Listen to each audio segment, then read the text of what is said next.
going to start with Art, who's calling us from Portland, Oregon. And I think you're a first-time caller, right, Art?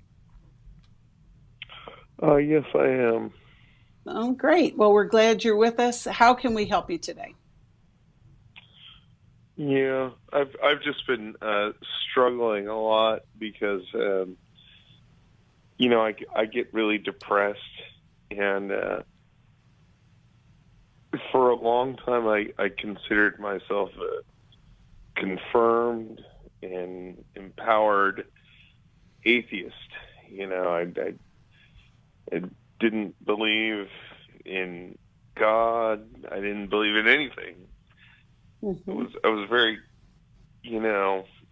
firm in my way at the time, but recently, I've lost some people in my life that were very, what I would consider them very pivotal, Mm-hmm.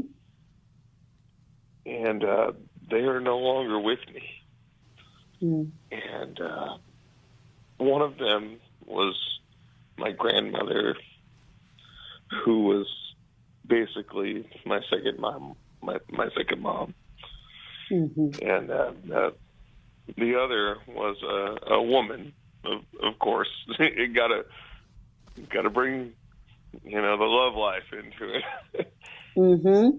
But we had broken up, and we were both. This woman and I, we had broken up for several years, but we had talked about, getting clean and trying to get back together. Mm. We were drug addicts, Mm. alcoholics, drug addicts.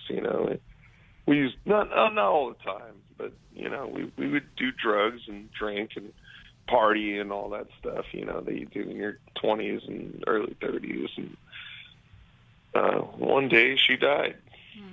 Mm. And it was very hard because I don't think she was doing drugs when she died. I believe that she was murdered. I believe that she was abducted and murdered. Wow. Mm. Yeah. So, Art, these are really sad things that you're experiencing. How can we help you today? What question do you have for us? Well, I guess my question is that when I look back both on this woman that I loved and my grandmother, they were both very. The word I'm searching for is altruistic. Mm. They would go out of their way to help the fellow person. Mm-hmm. And I hope they're not suffering now. They're both dead. Mm. They're gone. And one day I thought about Jesus, and I thought about God, and I thought that hopefully they're being helped outside of the mortal life. Mm. And so you're just trying to organize that. I don't know what the right thing to say is. Well, it sounds to me, Art, like you're just trying to organize, that pain and the grief, and then what happens after this life, especially to two women who loved you and who were loving. Let's hear what Jackie or Jill have to offer. Well, and Art, as an atheist, it sounds like you really put a lot of hope and faith in those people close to you.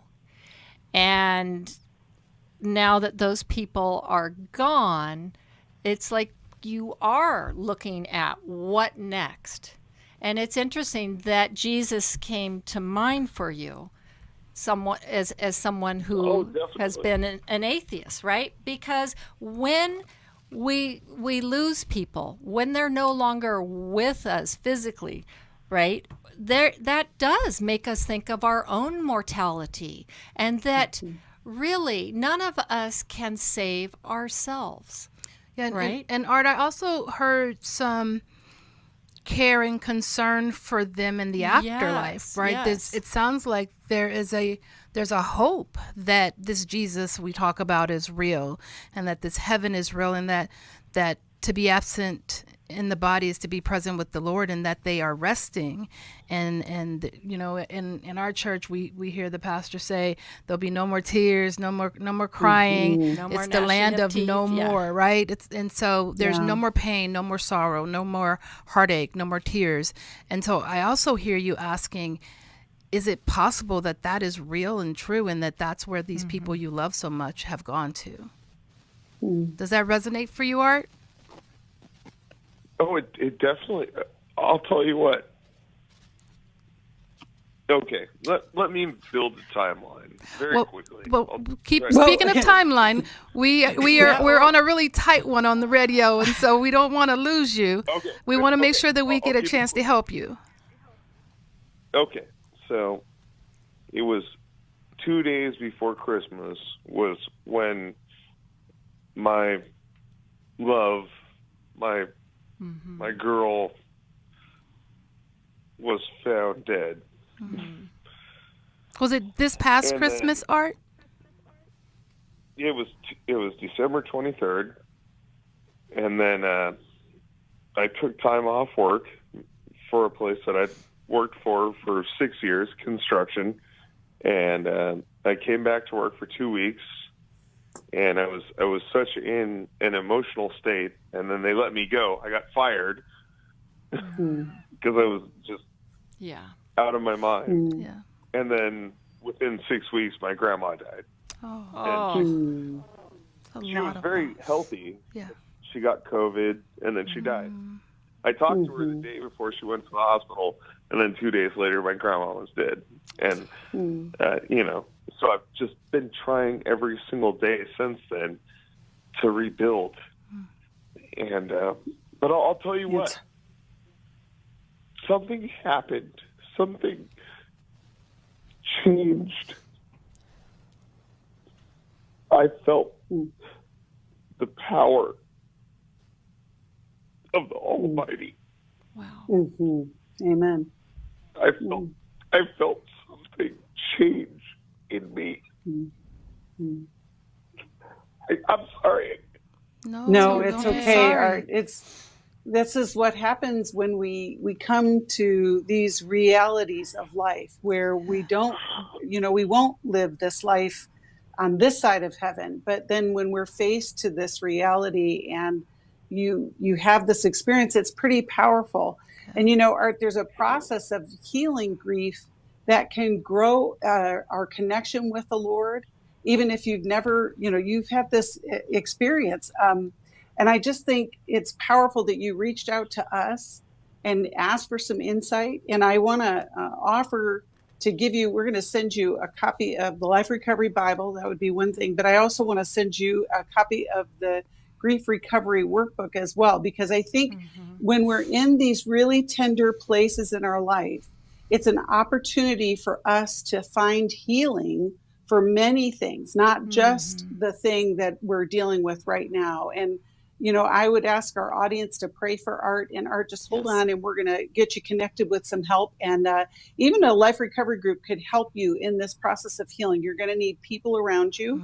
And, it's hard to lose people. And when you lose them so closely together and don't have a faith at which you can stand on, but we are celebrating the fact that you had an encounter. But God is reaching out for Art. Yes. And I think the Lord wants Art to turn to Him. Right. Agreed. Yeah, He's calling. Instead of these people. Right. Because He's there. He's there, and you're encountering that with Him. Thank you so much, Art, for sharing that with us. Yeah. And you never know who's going to call. We're so glad that you did call.